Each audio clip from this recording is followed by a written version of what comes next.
আসসালামু আলাইকুম। এটা হলো রাতের রান্না। আম্মু যেদিন হলো সকালে রান্না করে ফেলে ভাত তরকারি, সেদিন রাতের বেলা আবার রান্না করতে হয়।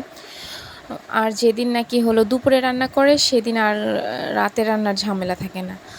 তো গতকালকে আম্মু সকাল সকাল রান্না করে ফেলছিল, যেহেতু ঘরে কাজ ছিল এজন্য সকাল সকাল রান্না করে আব্বু আর আম্মু কাজ করেছিল।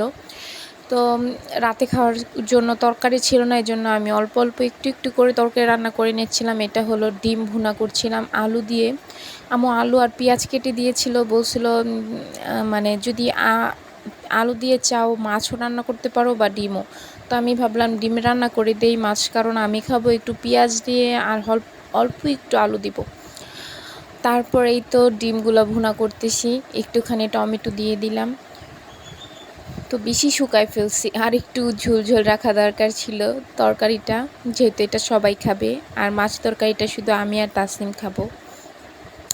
যাই হোক, রান্না হয়ে গেছে প্রায়, কথা বলতে বলতে রান্না হয়ে যায়। ডান। রাতে হলো এই ডিম তরকারি দিয়ে খাইছে সবাই, আর হলো দুপুরের বেঁচে থাকা কিছু তরকারি ছিল সেটা দিয়েই শেষ করছে খাওয়া।